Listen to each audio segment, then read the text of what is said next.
Friends, as you are aware, we have gathered here today to declare the schedule for the elections to the legislative assemblies of Mizoram, Chhattisgarh, Rajasthan, Madhya Pradesh, and Telangana. And we have gathered here today after a significant hiatus of 6 months. We met last. And as we stand on the cusp of elections in these states, it is worth noting that these polls hold a unique significance, not only for the residents of these states, but also for the nation. We will now, after this, meet in this form for the 24 elections. In the span of 40 days, the Commission has visited 5 states, all the 5 states, and held very detailed discussions with the political parties there, with the enforcement agencies of the central government and the state government. For example, all across the spectrum, to just tell you, income tax, excise, DRI, narcotics, coastal guards, state police, banks, RBI, civil aviation, everyone, whosoever is involved in some form of enforcement for the elections, RPF, Railway Protection Force, GRP, so everyone. So what transpired, what did they tell us, and what did we told them, all that I will brief you. We met the political parties representatives, और उनके भी जितने सुझाव, जितने feedback थे, वो हम सब लोगों ने लिए. उसके बारे में भी मैं थोड़ा आपको बताऊंगा. I'll use this opportunity to brief you about what had happened during these last 6 months when we have started the preparation for the elections. मुझे मालूम है कि आप लोग शेड्यूल जानने के लिए इच्छुक हैं ज़्यादा, लेकिन इस अपॉर्चुनिटी को हम यूज़ करेंगे आपको ये बताने के लिए कि कितनी मेहनत इन चुनावों को कराने के लिए होती है. So friends, just to give you an overview, the Mizoram Assembly's term is on 17th December 23, then all of the others in the latest by 16th of January 24. And there are total assembly constituencies, number is 679 if you total up assembly constituencies of Mizoram, Chhattisgarh, Madhya Pradesh, Rajasthan and Telangana. तो जो ये 679 assembly constituencies हैं, वो पूरी country की 4200 लगभग legislative assembly constituencies का 1/6 हैं. और इसी प्रकार से जो इनके इलेक्टर्स हैं, जो 16.14 करोड़ हैं कंबाइंडली, वो भी लगभग 95 करोड़ वोटर्स के 1/6 हैं.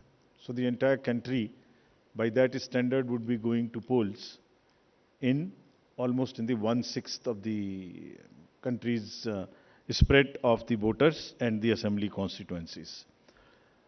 The general overview, if we were to give you, the Mizoram has 8.52 lakh voters, Chhattisgarh 2.03, Madhya Pradesh 5.6, Rajasthan 5.2, Telangana 3.17, and total voters in these states would be totaling to 8.2 crore male and 7.8 crore female voters.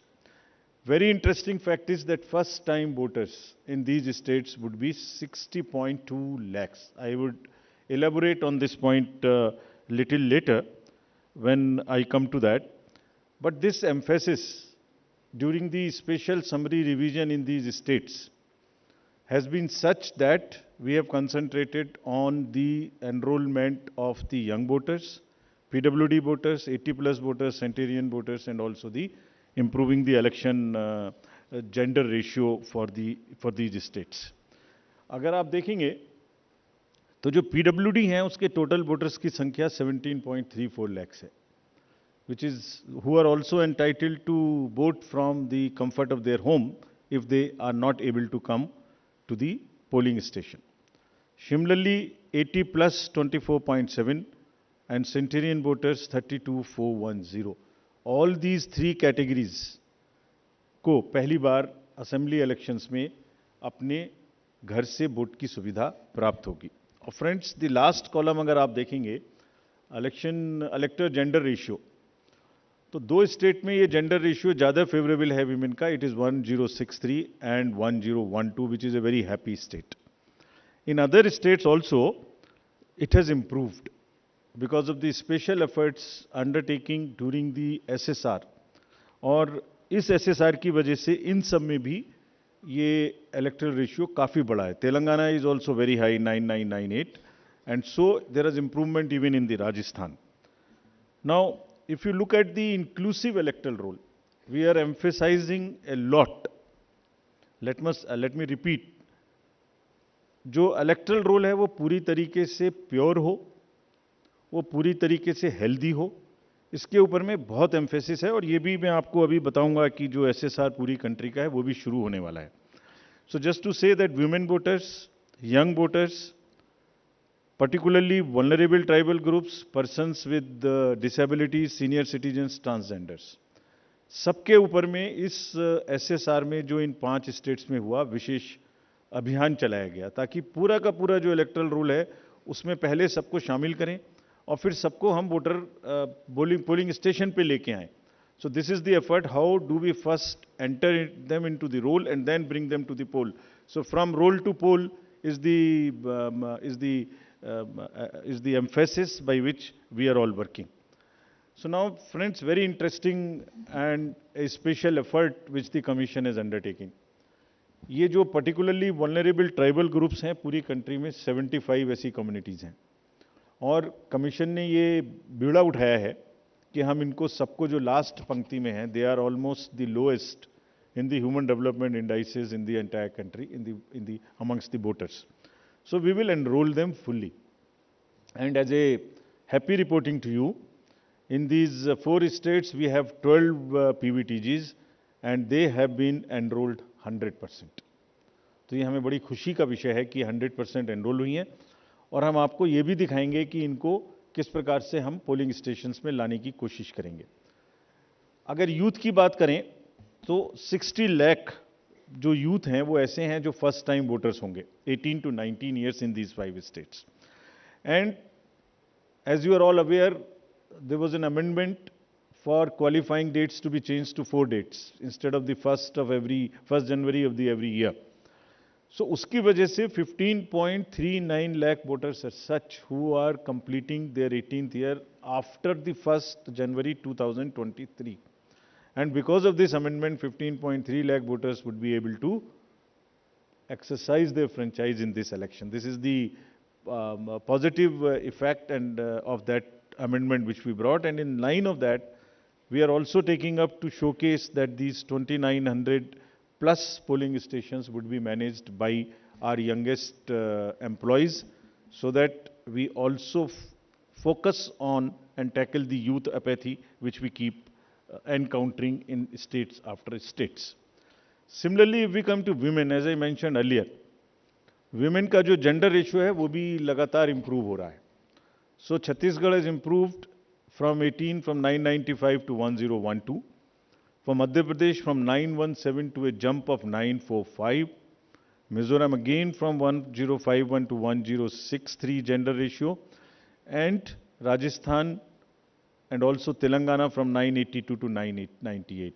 And net addition of the female electors, which is also a very happy state for us, is 23.6 lakhs. तो अब effort ये है कि उनको पहले हमने पोल में जोड़ दिया और अब हम उनको पोलिंग स्टेशंस पर लेके आए by providing them all kinds of facilities which are possible. How do we do that? So if you look at the inclusive and pure nature of the electoral roll, since the efforts we are making after the second SSR which happened in these 5 going states, 57.89 lakhs is the total addition, and this happened. There is a house-to-house survey which is happening which happened in these states and which is also happening in the entire country in a run-up to the SSR for the entire country. Deletions were 20.59 lakhs, and most importantly the modifications. किसी का address गलत है, किसी का photo ठीक नहीं है, किसी का फोन नंबर डाला हुआ नहीं है, सबके लिए 22.35 लाख मॉडिफिकेशंस और 18 to 19 एज ग्रुप में 18.37 lakh editions.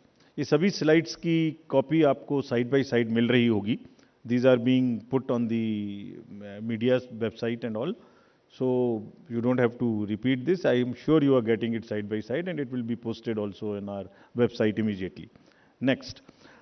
Before coming to the overview of polling stations, friends, through you, let me tell everybody, all voters in the country, that जो जनरल SSR है, summary revision for the year 24 would start from 17/10/23.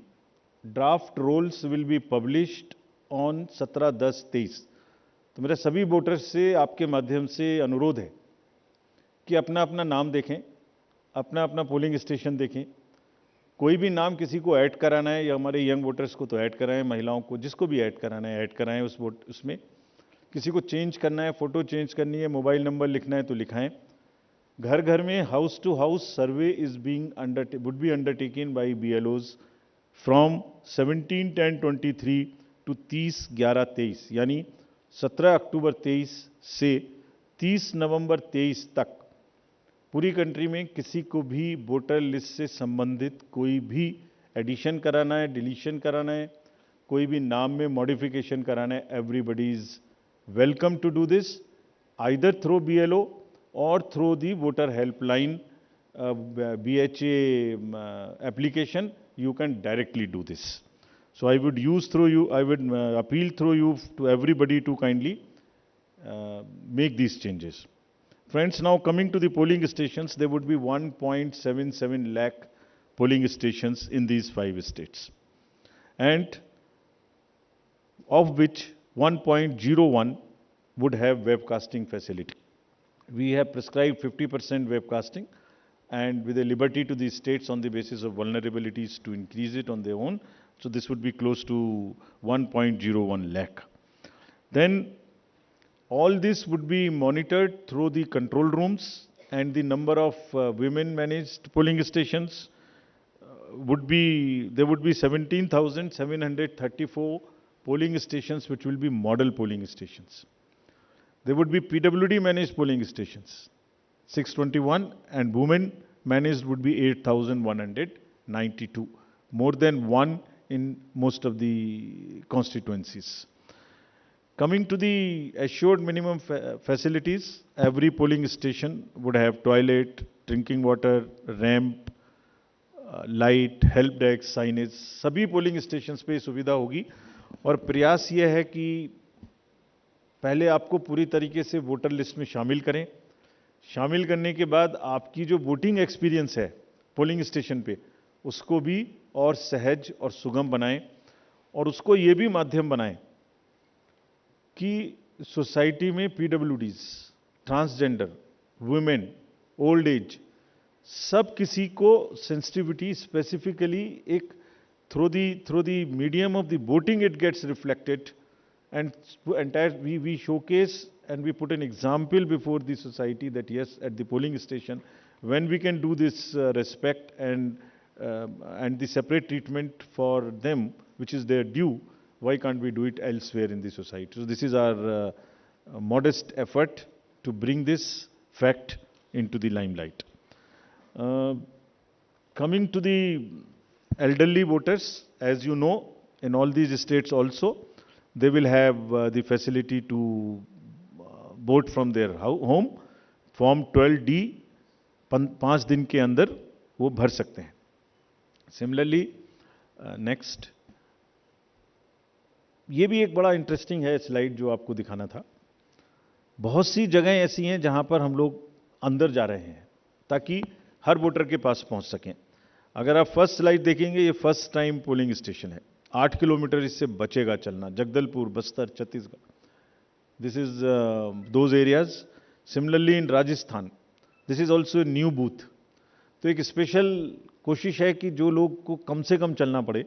वैसे भी हमारा नियम है कि 2 kilometre के अंदर में हम देंगे, बट जहां पॉसिबल नहीं था वहां भी हम भर रहे हैं. इसी प्रकार से जो हमारे, मैंने आपको बताया था, पर्टिकुलरली वल्नरेबल ट्राइबल ग्रुप्स हैं, उनके लिए भी हम स्पेशल पोलिंग स्टेशंस बना रहे हैं. बफर जोन ऑफ फैन के अंदर में ये पोलिंग स्टेशन होगा. जो कि मांडला एमपी में, जस्ट दी शोकेसिंग। और अगर आप नेक्स्ट वाला देखें, पिपरिया डिस्ट्रिक्ट नर्मदा एमपी, इसमें 165 kilometers from district headquarter, tribal dominated district. People will go, and this is the kind of rivers and all terrain they will cross. This is in Mizoram, 22 non-motorable polling stations. तो ये सिर्फ इसलिए आपको दिखा रहा है कि जो पोलिंग पर्सनल हैं वो कितनी मेहनत से, कितनी दूर में अपना ड्यूटी करने जाते हैं। और 6 महीने की तैयारी सिर्फ इसीलिए है जिससे कि सबको सुविधाएं मिल जाएं। और इसीलिए I will like to appeal through you to all the voters of these 5 states कि अगर हमने इतनी मेहनत की है तो आप भी कम से कम वोट देने के लिए जरूर आएं। Special request to youth, women and the people living in urban areas, those where we see a little apathy. Friends, आपको पहले भी ये बताया है हमने कि सी विजिल के माध्यम से कोई भी शिकायत कर सकता है किसी भी तरीके की इंड्यूसमेंट की, और जिसके पास हम 100 मिनट में पहुंचेंगे। और इसका प्रयोग में रिसेंटली हेल्ड इलेक्शंस में हमें काफ़ी शिकायतें मिली हैं और इंड्यूसमेंट रोकने में भी मदद मिली है।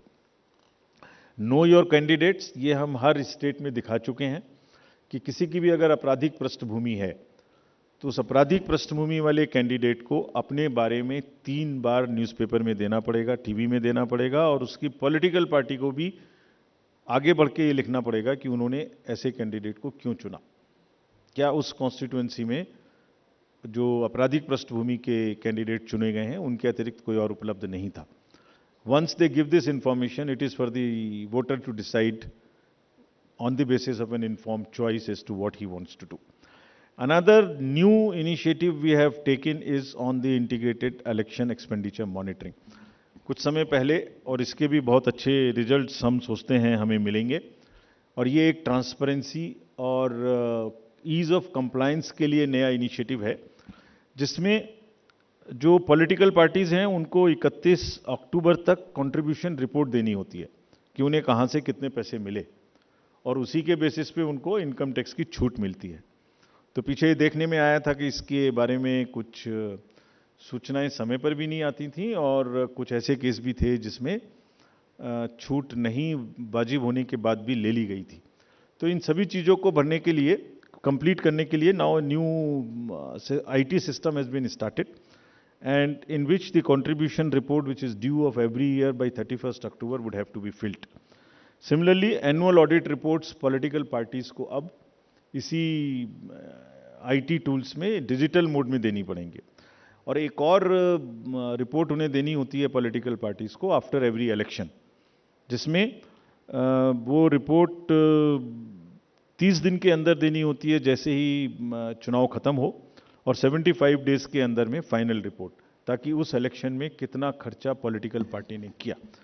तो अब हमारे पास किस कैंडिडेट ने कितना खर्चा किया ये तो होगा, साथ ही साथ पॉलिटिकल पार्टीज ने इलेक्ट्रॉनिक सिस्टम के थ्रू ये भी होगा। This will help in ease for the political parties to fill up this details online, and would also help us in keeping it at one place and do whatever assessment and analytics is possible in addition to housekeeping. Similarly, जो inducement free elections का focus चुनाव आयोग और गंभीरता के साथ दे रहा है, उसके लिए भी एक इलेक्शन सीजर मैनेजमेंट सिस्टम इस बार नया शुरू किया जा रहा है इन 5 असेंबली इलेक्शंस में। What is this? जितनी भी एनफोर्समेंट एजेंसीज हैं, हम सबको कुछ ना कुछ स्ट्रॉन्ग डायरेक्शंस देते हैं, जो मैं इसके तुरंत बाद आपको दिखाऊंगा before coming to the schedule, कि आप जो भी सीजर कर रहे हैं उसको भरिए। Don't work in silos, work in a coordinated manner, but it doesn't get coordinated often. So this system will give an access, will onboard all the central and state enforcement agencies during the election period, and they will have to report as soon as any action they take, and if they don't fill up, it will also tell us that for so long no action has been taken by a particular agency. This will also help us in compiling, do the trend analysis, do various kinds of things possible in that particular state, और आप सब अवगत हैं कि हर state के बहुत सारे state specific inducement related issues हैं। अगर मिजोरम में इंटरनेशनल बॉर्डर है तो राजस्थान में भी वही इशू है, तो कहीं पर इंटर स्टेट ड्रग्स की प्रॉब्लम है, तो कहीं पर एक्सेस कैश और मनी पावर की प्रॉब्लम है। All that with the help of the respective enforcement agencies would get collated, and we hope would also get analyzed on a far more real-time basis, so that we can take corrective actions and we can nudge them or we can appreciate them. Uh, in this reference, we have got some check post established, which is in Mizoram, Chhattisgarh, Madhya Pradesh, Rajasthan, Telangana, in all 940 checkposts. These 940 checkposts belong to different enforcement agencies, which is namely, by and large, police, state police, excise, commercial taxes, forest and transport. तो इन सब पांचों की जो powers हैं वो अपने अपने act के अंदर में अलग अलग पावर्स हैं. Now what we have directed them to do a coordinated effort, I mean pool their resources, establish synergies. पांचों एक साथ मिलकर काम करें. और क्या काम करें? इन 940 प्लस चेक पोस्ट पर इंटरस्टेट बॉर्डर्स में they will keep a very strong watch, and we have almost told them to dry up inflow of cash, liquor and drugs. आपको जब पिछले कर्नाटका इलेक्शन हुआ तो वहाँ जाने के बाद जब हम रिव्यू करके आए तो जो 2018 का सीजर था वो एमसीसी अनाउंस होने तक उससे ज़्यादा स्टेट गवर्नमेंट ऑफिशियल्स ने कर दिया था. सो this is A renewed focus and all the checking of cargo movement through non scheduled chartered flights. This we will issue the guidelines also in greater detail. ऐसी संभावना होती है कि जो पैसेंजर्स के अलावा कार्गो मूवमेंट्स है उसमें भी कुछ ना कुछ इन पोल बाउंड स्टेट्स में कोई मटेरियल इंड्यूसमेंट के थ्रू जा सकता है. कार्गो के पार्सल्स का रेलवे और पोस्टल डिपार्टमेंट के थ्रू भी चेकिंग शुरू हो. Money power, all these agencies have been strictly asked to keep strict vigil and report in the system which we have stated just before this. Number of observers will be deputed, the general observers, police observers and the expenditure observers, and adequate CAPF. Similarly, the directions again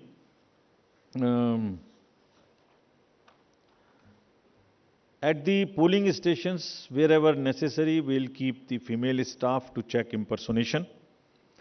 We will keep polling parties to move only in the official vehicles, ताकि जैसे पिछले चुनाव में एक आध जगह एक private vehicle में बैठ गए थे उस तरह की घटना ना हो.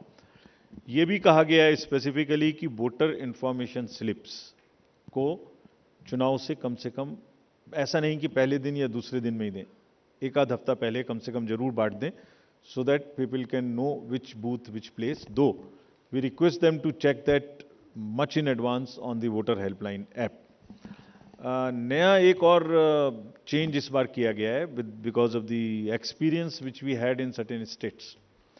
जो पोलिंग पर्सनल हैं उनको पोस्टल बैलेट मिलता था और पोस्टल बैलेट मिलने के बाद वो उसको घर ले जा सकते थे और कभी भी बाई पोस्ट भेज सकते थे till the date of counting. That's the standard practice for the postal ballot. It has been changed now.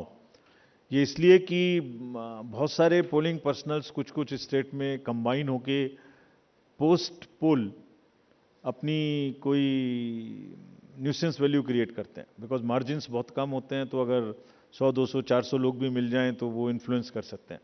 So this could be A post pole opportunity for some to influence the voters or influence the results. Therefore, ये इसलिए कि बहुत सारे polling personnels कुछ state में combine होके post पोल अपनी कोई न्यूसेंस वैल्यू क्रिएट करते हैं, बिकॉज मार्जिन्स बहुत कम होते हैं. तो अगर 100, 200, 400 लोग भी मिल जाएं तो वो इन्फ्लुएंस कर सकते हैं. So this could be A post pole opportunity for some to influence the voters or influence the results. Therefore, all of them now onwards in all the elections will vote only at the facilitation center when they come for training. This is before, so this will be physically collected, and the postal ballot facility is available in the same sense, but at the facilitation center.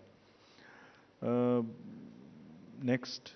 Now, coming to friends, after mentioning that we are focusing far more on the inducement-free elections, because money power is one thing which we want to restrict, we now will come to the schedule which you are awaiting, state by state.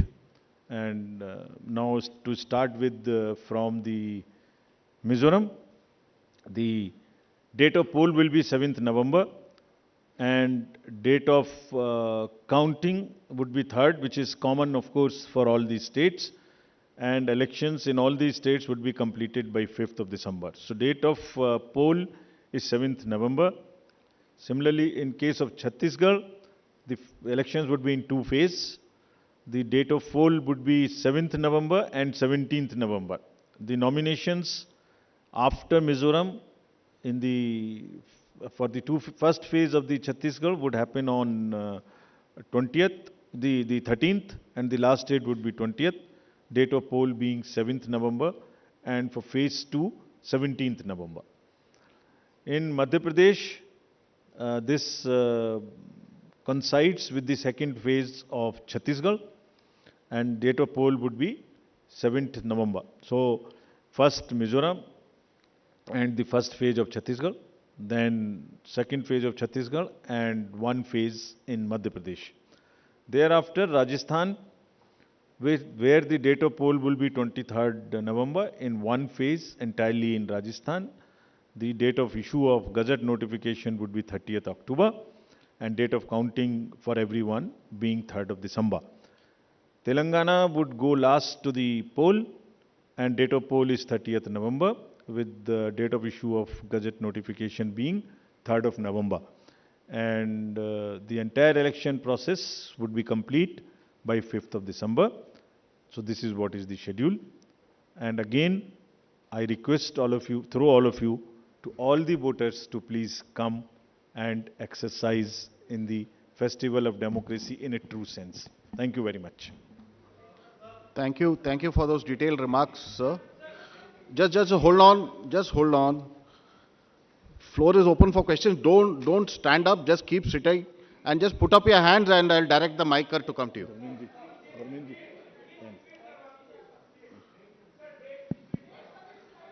ये पांचों slides की date वैसे अभी आपको भेज दिया होगा. So it's being tweeted to you. It's being tweeted, but हम दोबारा रिपीट कर दीजिए. Yeah. Mizoram visible to all. Next. Next, Madhya Pradesh, date of poll 17th November. Rajasthan, 23rd November. And Telangana, 30th November. We are doing counting on 3rd of December and finishing the entire election exercise on 5th of December 23. Yeah, floor is open for questions. Gentleman in the first row. Yeah. उनको mic दे दीजिए. We'll come to you next. आपको आएंगे second.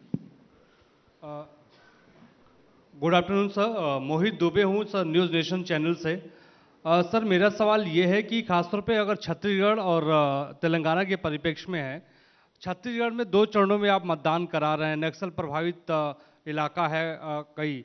सरकार का दावा है कि नक्सलिज्म तो हमने ख़त्म कर दिया है, लेकिन इस बार भी आप 2 चरणों में मतदान करा रहे हैं. कितनी बड़ी चुनौती जो है नक्सल प्रभावित इलाकों में होगी आपको मतदान कराने के मद्देनज़र, क्योंकि 7 राज्यों की सीमा छत्तीसगढ़ से जुड़ती है जैसा आपने कहा. इसके अलावा तेलंगाना के भीतर पिछले चुनाव में तमाम कैश और लिकर की बरामदगी हुई थी. इस बार कितनी चुनौती तेलंगाना और छत्तीसगढ़ में आपको लेकर होने वाली है? Yeah, gentleman in the second row there. Yeah, mic is coming to you. Just wait. Yeah. Sir मैं श्रीकांत भाटिया हूं, संवाद सिंधी न्यूज़पेपर, हमारी नज़र न्यूज़ चैनल है। सर ये आचार संहिता के जो उल्लंघन होते हैं इलेक्शंस में, देखा गया है कि कोई एक्शन नहीं होता, सिर्फ आचार संहिता उल्लंघन के केस दर्ज हो जाते हैं। तो सर कोई आपके पास डेटा है कि लास्ट इलेक्शन में आचार संहिता उल्लंघन में क्या लीगल एक्शन लिया गया कैंडिडेट के खिलाफ?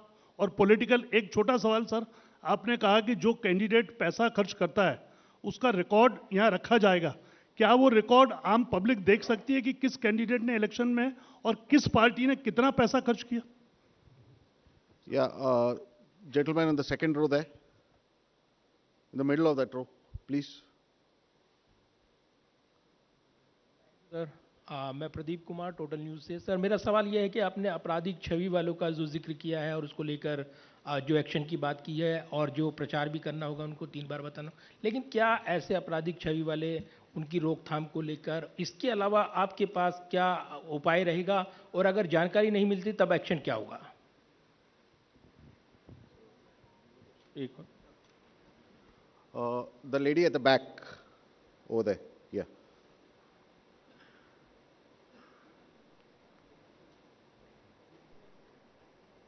Yeah, give it to the lady, yeah.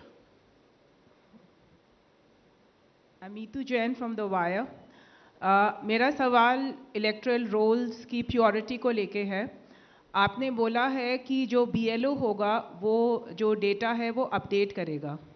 सवाल ये है कि BLO कितना कंप्यूटर savvy है ये डेटा अपलोड करने के लिए, और ये डेटा वो खुद अपलोड करता है या is it outsource to somebody else जो ये काम करेगा? Or if it is outsourced, then what is the procedure that is followed for outsourcing this work to somebody who would be uploading this data?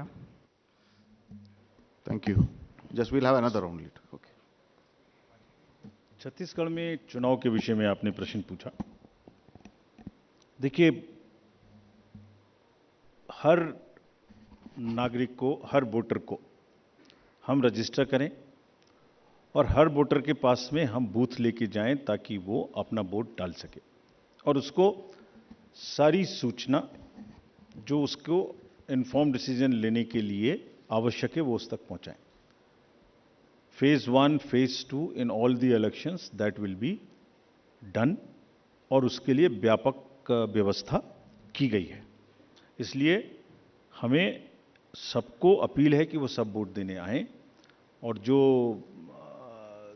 जहां भी जितनी भी सुविधाएं और जितनी भी सुरक्षा देने का जरूरत है वो असेसमेंट करके उतनी वहां प्रोवाइड की जाएगी। कैश और freebies, cash, freebies, drugs, liquor, consumable goods, ये मेनेस है, हम लोग उसके प्रति पूरी तरीके से सजग हैं। Just give U A small figure, जो अभी पीछे 6 इलेक्शंस हुए हैं उसमें अगर मैं आपको अलग से भी दिलवा दूंगा, लेकिन लगातार उनमें वृद्धि का जो प्रतिशत है, in some states it is up to 6000%, but in average it is, मैं बताता ही हूं आपको exact. Karnataka was 83 crores in 2017. First I will speak the last election figure, then the recent. 83, which has increased to 384 crores. Tripura was 1.79 crores, increased to 45 crores. और त्रिपुरा में violence, you all remember, 0, repoll 0, and this was the kind of improvement in the seizures. So what we are trying to do is to improve the overall environment of elections, be it violence, be it freebies, be it the ease of voting for the thing, be it the improvement in the human face of the entire electoral roll, transgenders, PBTGs. So it's an overall qualitative and quantitative change in the electoral roll, also in the way elections are held. Nagaland, 4 crore to 50 crore. We used to be concentrating more on the peaceful elections which happened there. Simultaneously this also happened. Meghalaya, 1.1 to 74 crores. All these figures we will get put on the social media also. Gujarat, 27 crores to 800 crores. We caught huge drugs factory. Similarly, in UP elections, it was caught through the seas. HP 9 crore to 57. Uttarakhand 6 to 18. So, likewise, in all these states, and therefore, are very strict instructions to all the enforcement agencies, and we mean business. We have told them. It is not that हमने बोला और हम बोल के उनको वापस चले आए, नहीं. Railways, airports, private airfields, private unscheduled flights, drugs, borders, national and international, both. Storage of godown, in the godowns. All godowns have been identified by the enforcement agencies in each of these states where there could be a possibility of storage of any material of freebie. So, I think you will get to see the results and then decide for yourself, as I have explained about the 7-8 states. So, we are committed, and also more responsibility on us to prove this in these 5 elections, because we want to go clean and far more into the 24 elections. आचार संहिता का election आपने उल्लंघन पूछा. आचार संहिता का उल्लंघन जैसे जैसे होता है उस पर हर एक पर कार्रवाई होती है. आप देखने से शायद रह गए होंगे, ये सब उपलब्ध हैं और उसमें लार्ज नंबर में हर स्टेट्स में हुई हैं. लोगों को जिन्होंने कहा है उनको वार्निंग्स दी गई हैं, केसेस हुए हैं, और उन केसेस को हम जब भी वहाँ जाते हैं रिव्यू करते हैं.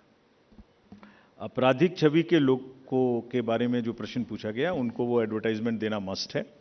That is what is the extent legal provisions as of now, regulatory framework, that उनके बारे में बताना वोटर्स को, ये हमारा कार्य है.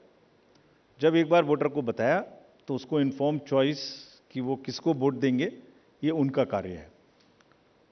जो आपने इलेक्टरल रूल्स की प्योरिटी के बारे में पूछा और work outsource to outsiders, there is no electoral role related work which is ever outsourced to anybody. So let us clarify this all over again. किसी के पास में भी, it is again through you, the SSR work is starting in the entire country, except the officials or the government servants and the BLOs.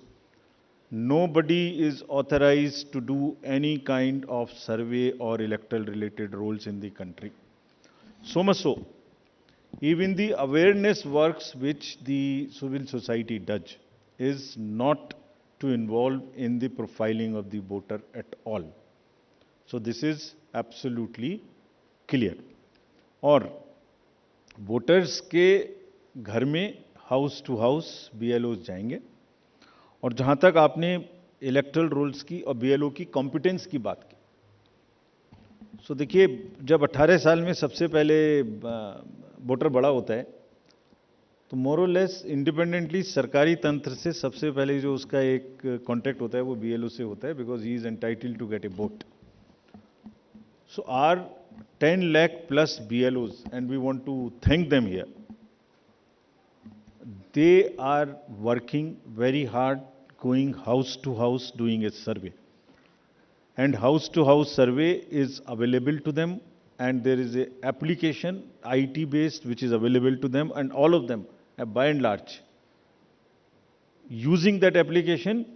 And also what they do, they are maintaining a BLO register. It is the purity of the electoral rolls in terms of all the parameters, like how much should be the 18 to 19 cohort, how much should be the 80 plus cohort, how much should be the women, how much they should compare to the population growth, how much transgender should be there, how much 80 plus there. If transgenders are available in, or PWDs are available in a particular state through social justice department, we go and cross check कि उसके बराबर हमारे यहाँ आ गए कि नहीं आ गए. So electoral rolls purity is something which is our constitutional mandate, and we are very confident that we are doing it. Yeah, we'll take another round of questions. The gentleman at the last, followed by the lady over here in the middle. Yeah, the last row. Yeah, give it to him. The gentleman over there who's standing, who's sitting behind you, right? You. Yeah, that one.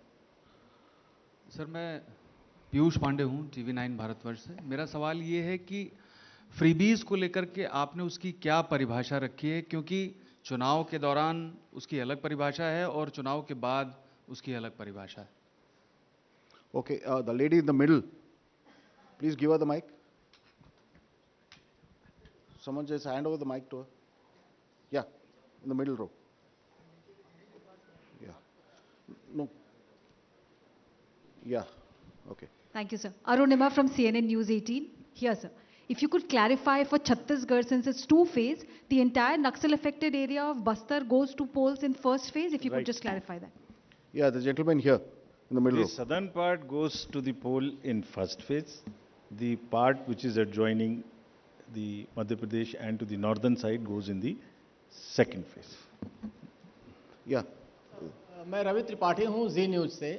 Postal ballot को लेकर आपने important बात आज कही है, क्या इस बात की शिकायत कई पॉलिटिकल पार्टी ने की और क्या इन चुनावों में इसको लेकर धांधली हो रही थी, इसका दुरुपयोग हो रहा था, इसकी वजह से ये बदलाव किया गया है पोस्टल बैलेट में जो आपने कहा है अभी हाल में? The lady over there in the fourth row, yeah. Question is related to Jammu and Kashmir Assembly elections. It's been a long time since we've been waiting for you to announce the polls. What is holding up the Election Commission in announcing these polls? And have you had any discussions with the government on scheduling of these polls? Can you just introduce yourself?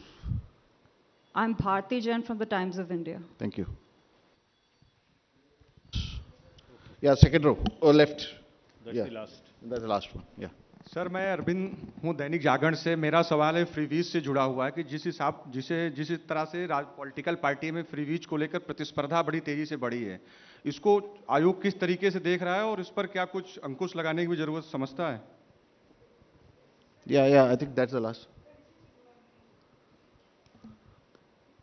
That will be the last one. Sir मैं अनिरुद्ध हूँ दैनिक भास्कर से। अभी 3 दिन पहले मध्य प्रदेश के एक leader ने कहा कि अगर अपनी अपोजिट पार्टी के बारे में कि अगर उस पार्टी को वहाँ से 0 वोट मिलेगा तो मैं उस बूथ के इंचार्ज को 51,000 रुपये दूंगा। तो क्या इस तरह की जो गतिविधि है उसको आप किस तरह से लेते हैं और इसका कैसे निवारण करेंगे? Thank you. 3 questions: postal ballot, J&K and freebies, and that's the last. Postal ballot का दुरुपयोग we will not say, but postal ballot, voters using postal ballots becoming a force and a interest group and deciding after the poll as to where to cast the vote was not perceived, was not the right practice. जब polling हो गई उसके बाद एक assessment करिए कि क्या margins हो सकते हैं, क्या नहीं हो सकते हैं, और उस कॉन्स्टिट्यूएंसी के अगर गवर्नमेंट सर्वेंट्स पोस्टल बैलेट वाले मिलके एक बार्गेन शुरू कर दें, सो उनके अपने कुछ भी इंटरेस्ट बहुत जगह में होते हैं, वो कर दें, तो दैट वाज नॉट जायज़, and they everybody must, you have a facility, you must do it there, so that is one.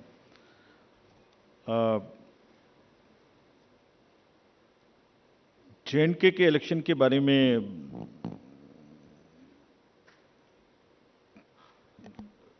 जो भी सही समय होगा, कमीशन के नज़र में security and other elections in the state which are also simultaneously do के साथ में देख के इसका निर्णय आपको सूचित करेंगे, जैसे भी हम करेंगे. फ्रीबीज के बारे में जैसे आपने कहा कि किसी स्टेट में कोई अनाउंसमेंट, किसी स्टेट में कोई अनाउंसमेंट, तो पता नहीं क्यों 5 साल याद नहीं आती, लास्ट में ही महीने 15 दिन में सारे अनाउंसमेंट्स की याद आती है. But anyway, that is with in the domain of the state governments. But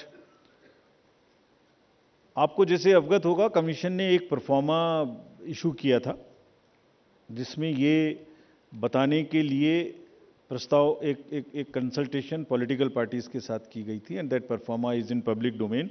it is available here also. If you can see, you can read it on the website of the commission. ये क्या कहता है? ये pro forma basically ये कहता है कि political parties को अपने मैनिफेस्टो में क्या करेंगे ये बताने का अधिकार है, लेकिन साथ ही साथ वोटर को ये जानने का अधिकार है कि ये कब करेंगे, कितना करेंगे और कैसे करेंगे। तो उसमें क्या कहा गया था? उसमें कहा गया था कि आप बता दीजिए कि डेट टू जीडीपी रेशियो क्या होगा, आप कितना डेट लेंगे, वो क्या रेशियो होगा, interest payment to total revenue receipt क्या होगा, आपको एफआरबीएम के टारगेट्स तोड़ेंगे नहीं, कितनी तोड़ेंगे, कोई योजना कम करके ये लागू करेंगे क्या, लोगों पर एक्स्ट्रा ऋण, एक्स्ट्रा टैक्स लगाएंगे क्या। सो everything comes in the public domain. That was the intention of that.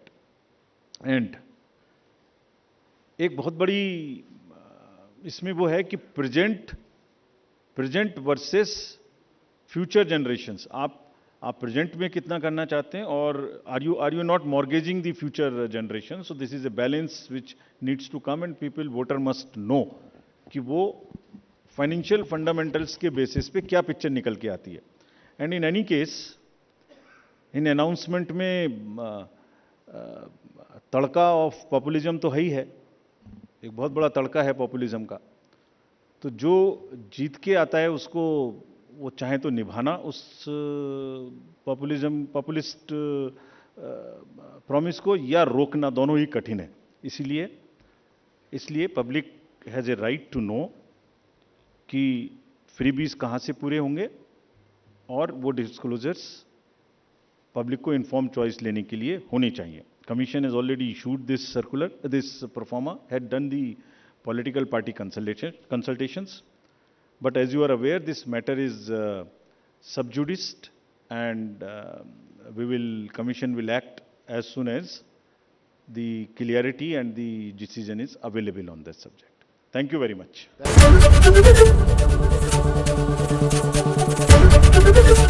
ABP Ganga, खबर आपकी, जुबान आपकी।